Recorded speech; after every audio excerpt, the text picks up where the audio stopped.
Hi, welcome to mass kitchen. நம்ம வீட்டில் இன்னைக்கு சூப்பரான மட்டன் வச்சு ஒரு ரெசிபி தாங்க செய்ய போகிறோம். நம்ம வீட்டில் இன்னைக்கு நம்ம வீட்டு ஸ்டைலில் ஒரு மட்டன் சுக்கா தாங்க செய்ய போகிறோம். கண்டிப்பாக இது நிறைய பேத்துக்கு ரொம்பவே ஒரு ஃபேவரட்டான டிஷ்ஷுன்னே சொல்லலாம்.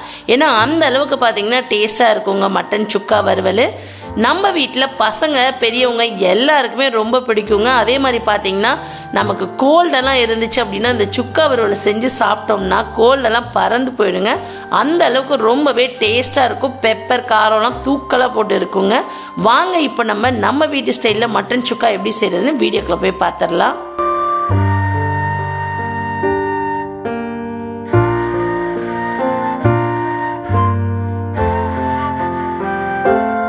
காலையில் எந்திரிச்சதும் இன்னைக்கு என்ன சமைக்கலான்னு யோசிச்சுட்டு இருந்தவங்க சடனாக பசங்களாம் மட்டன் சுக்கா வேணுமா அப்படின்னு கேட்டாங்க. உடனே நம்மளும் வண்டி எடுத்துட்டு கடைக்கு போயாச்சுங்க. கடையில் போய் அண்ணா ஒரு 1/4 கிலோ நல்லா இலை ஆட்டு கறியாக கொடுங்கன்னு சொன்னதும் அண்ணனும் பார்த்தீங்கன்னா நல்லா சாஃப்டான கழுத்து கறியாக எடுத்து கொடுத்தாருங்க. ஆட்டுக்கறியிலே பார்த்தீங்கன்னா அந்த கழுத்து பகுதி மட்டும்தாங்க ரொம்பவே சாஃப்டாக இருக்குங்க. ஸோ அந்த கறியை போட சொல்லி அண்ணனும் பார்த்தீங்கன்னா நம்ம சுக்கா வறுவலுக்குன்னு சொன்னதுனால அதுக்கேற்ற மாதிரி குட்டி குட்டி பீஸாக கட் பண்ண ஆரம்பிச்சிட்டாருங்க.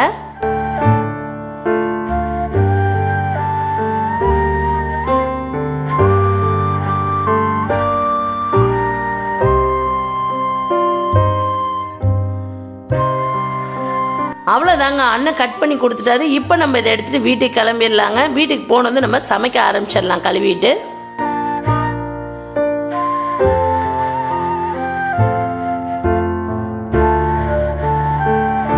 நம்ம வாங்கிட்டு வந்த ஆட்டுக்கறியை நல்லா ஒரு தண்ணி ஊற்றி அலசி எடுத்துக்கலாம். நம்ம கொஞ்சமாக தான் வாங்கிட்டு வந்ததுனால ரொம்ப அலச வேணாங்க. இதே நம்ம 1 kg 2 kg எடுக்கிறோம் அப்படின்னா ஒரு 2 அலசு அலசிக்கலாம். ஏன்னா கறி நம்ம ரொம்ப அலசணும் அப்படின்னா அதில் உள்ள சத்து எல்லாமே தண்ணியிலே போயிடும். ஸோ அதனால ஆட்டுக்கறியை மட்டும் எப்போவுமே ரொம்பவே அலசக்கூடாதுங்க. ஒரு அலசு இல்லாட்டி 2 அலசு அலசினாலே போதுமானதான். நமக்கு எந்த வித கவுச்சியுமே அடிக்காது ஆட்டுக்கறியில் மட்டும்.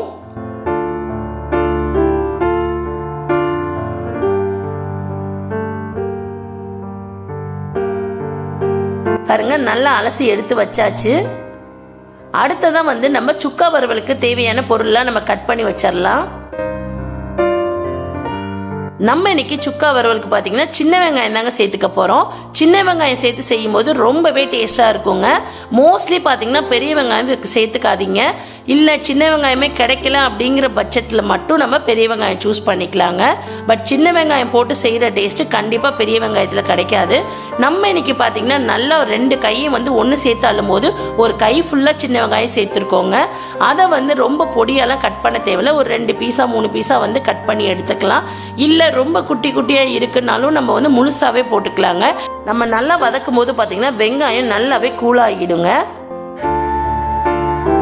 இந்த சுக்கா வறுவல் பார்த்தீங்கன்னா நிறைய இன்க்ரீடியன்ஸ்லாம் நம்ம சேர்க்க போகிறதே இல்லைங்க. நம்ம வீட்டில் இருக்க ஒரு சில இன்க்ரீடியன்ஸை வச்சு தான் நம்ம சமைக்க போகிறோம். ஸோ அதனால திடீர்னு யாராவது கெஸ்ட் வந்துட்டாங்க வீட்டுக்கு அப்படின்னா மட்டன் எடுத்துகிட்டு வர கேப்லேயே நம்ம இதெல்லாமே கட் பண்ணி வச்சிடலாம். வந்ததுமே ஒரு 15 மினிட்ஸ்லேயே நமக்கு சமையலே முடிஞ்சிடுங்க. டேஸ்ட்டும் பார்த்தீங்கன்னா அந்த லெவலில் இருக்குங்க கண்டிப்பாக. இப்போ நம்ம சின்ன வெங்காயம் எல்லாமே கட் பண்ணி வச்சாச்சு. அடுத்ததாக பார்த்தீங்கன்னா பூண்டு ஒரு 2 முழு பூண்டை நான் அப்படியே உரிச்சு வச்சிருக்கேங்க. பூண்டும் பார்த்தீங்கன்னா நிறைய சேர்த்துக்கணும். ஏன்னா பூண்டும் வெங்காயம் தான் நம்ம இதில் சேர்த்துக்க போகிற பொருளே. இஞ்சி பார்த்தீங்கன்னா கொஞ்சமாக அரைச்சி வச்சுருக்கோம். ஸோ அந்த இஞ்சி பேஸ்ட்டை நம்ம சேர்த்துக்கலாங்க. ஏன்னா முழு இஞ்சியாக போட்டோம்னா எடுத்து நிறைய பேர் போட்டுருவாங்க. ஸோ அதனால தான் நம்ம இஞ்சியை பேஸ்ட்டாக பண்ணி நம்ம சேர்த்துக்க போகிறோம். அடுத்ததான் நம்ம சுக்கா வறுவலுக்கு மெயினான இன்க்ரீடியன்ட் என்னன்னு பார்த்தீங்கன்னா காஞ்ச மிளகா தாங்க. காஞ்ச மிளகாவை இந்த மாதிரி கிள்ளியும் போடலாம், இல்லை முழுசாவும் போடலாங்க. அதிக காரமாக வேணும் அப்படிங்கிறவங்க கண்டிப்பாக இந்த மாதிரி கிள்ளி யூஸ் பண்ணிக்கோங்க.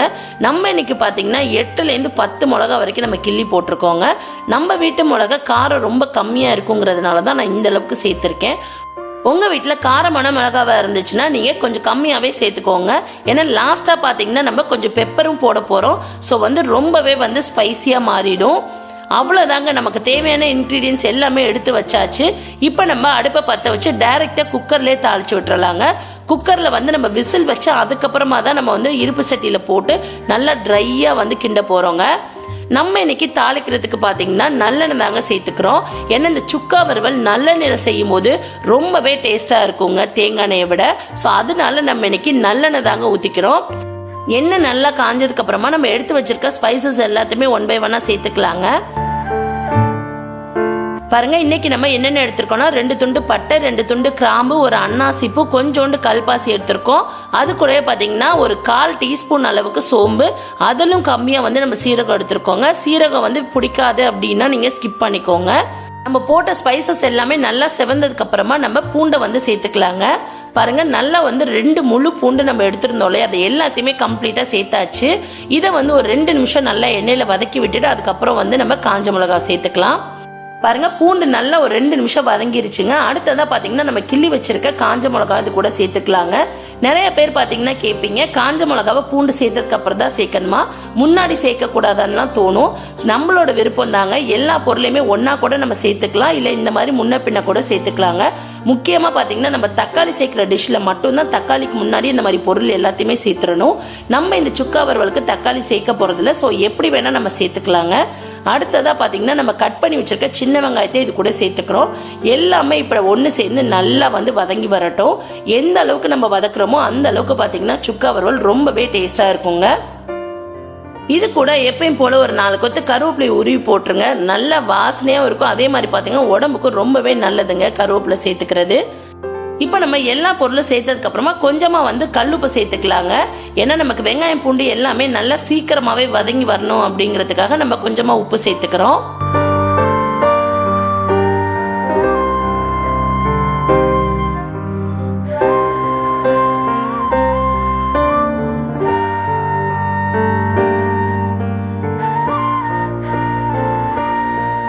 பாருங்க, நல்லாவே வதங்கி வந்துருச்சு வெங்காயம் பூண்டு எல்லாமே. இப்ப நம்ம கொஞ்சமா மஞ்சத்தூள் சேர்த்துக்கலாங்க. மஞ்சத்தூள் பாத்தீங்கன்னா ரொம்பவே கம்மியான அளவே சேர்த்துக்கோங்க, ரொம்ப அதிகமா சேர்த்துட வேண்டாம். அது கூடவே பாத்தீங்கன்னா நம்ம கிளீன் பண்ணி வச்சிருக்க மட்டனையும் நம்ம சேர்த்துக்கலாங்க. மட்டனை சேர்த்துட்டு நல்லா ஒரு 2 பெரட்டி விட்டுட்டு நம்ம தேவையான தண்ணியை சேர்த்துட்டு குக்கரை விசில் வச்சிடலாம்.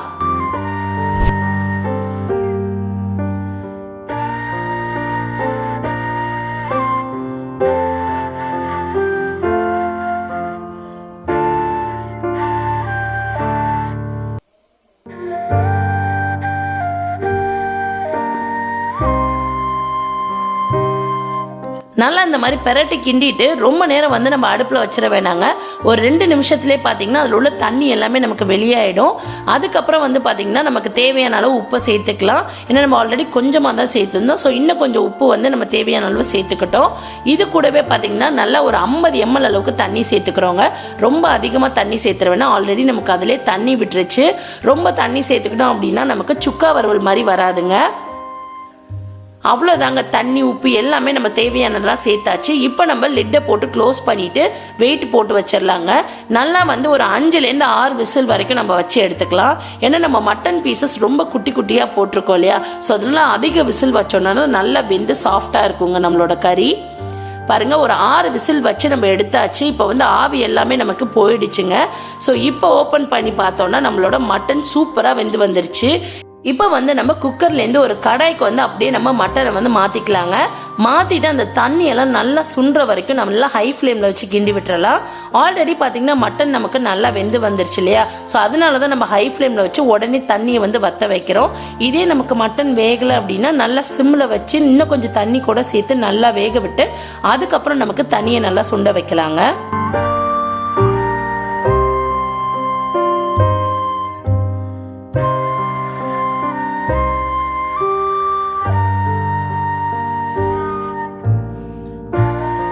பாருங்க, ஒரு 2 நிமிஷம் நல்லா கொதிக்க விட்டாச்சு. தண்ணி எல்லாம் ஆல்மோஸ்ட் நமக்கு வத்தி வர ஆரம்பிச்சிருச்சுங்க. இன்னும் ஒரு 2 நிமிஷம் இல்ல 3 நிமிஷம் கொதிச்சாலே போதும். நல்லாவே தண்ணி எல்லாம் வத்திட்டு நல்லா ட்ரை ஆயிடுங்க. அதுக்கப்புறமா நம்ம மேல பெப்பரை தூவி கொத்தமல்லி போட்டு இறக்கணும்னா நம்மளோட சுவையான மட்டன் சுக்கா தயாராயிடும். அதை அப்படியே எடுத்து தயிர் சாதம், சாம்பார் சாதம், ரசம் சாதம் கூட வச்சு சாப்பிட்டு பார்த்தோம்னா அட்டகாசமா இருக்குங்க. பாருங்க, நல்லாவே தண்ணி எல்லாம் வத்தி வந்துருச்சுங்க. இதுக்கு மேல நம்ம ரொம்ப ட்ரை ரோஸ்ட் பண்ணக்கூடாது, ஏன்னா இந்த ஜூசினஸ் எல்லாமே நமக்கு போயிடும். இப்ப நம்ம தேவையான பெப்பரை இது கூட சேர்த்துக்கலாம். நான் டேஸ்ட் பண்ணி பார்த்ததுல நல்லாவே காரமா இருந்துச்சு, சோ அதனால கம்மியா தாங்க பெப்பர் சேர்த்துக்கிட்டேன். ஒரு 1/2 டீஸ்பூன் அளவுக்கு நான் பெப்பர் சேர்த்துக்கிட்டேங்க. பெப்பர் சேர்த்துட்டு 2 பெரட்டி விட்டுட்டு நம்ம கட் பண்ணி வச்சிருக்க கொத்தமல்லியை மேல தூவி இறக்கி வச்சிடலாங்க.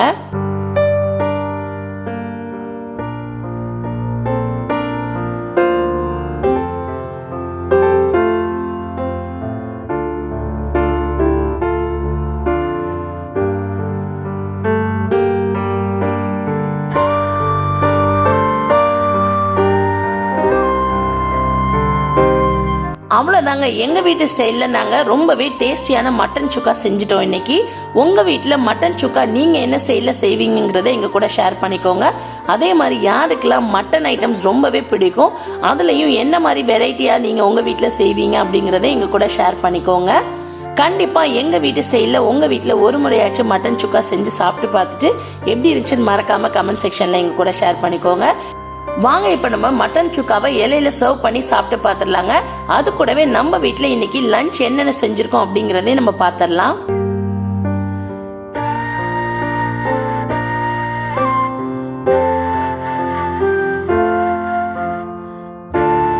நான்வெஜ் முட்டை எல்லாமே எப்படிங்க, அதனால நம்ம வீட்டுல இருந்த நாட்டுக்கோழி முட்டையை அவிச்சு வச்சாச்சுங்க. அது கூடவே நம்ம சூடா இறக்கி வச்சிருக்க மட்டன் சுக்கா வறுவலையும் பரிமாறியாச்சு.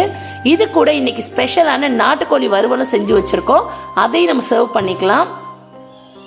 இது கூடவே நம்ம சூடா வடிச்சு வச்சிருக்க சாதத்தை சர்வ் பண்ணிக்கலாங்க.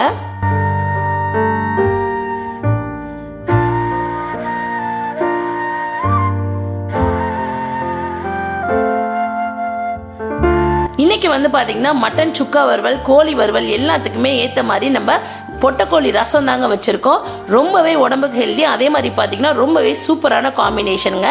கண்டிப்பா நீங்களும் உங்க வீட்டுல இந்த காம்பினேஷன் ட்ரை பண்ணி பார்த்துட்டு எப்படி இருந்துச்சுன்னு மறக்காம எங்க கூட ஷேர் பண்ணிக்கோங்க. இதே மாதிரி இன்னொரு சூப்பரான சமையல் ரெசிபியோட நாளைக்கு உங்களை சந்திக்கிறோம். அது வரைக்கும் டாடா பை பை. எங்களோட சமையல் ரெசிபிஸ் உங்களுக்கு பிடிச்சிருந்தா மறக்காம எங்க சேனலுக்கு லைக் பண்ணுங்க, சப்ஸ்கிரைப் பண்ணுங்க, ஷேர் பண்ணுங்க, பெல் பட்டனை கிளிக் பண்ணிடுங்க.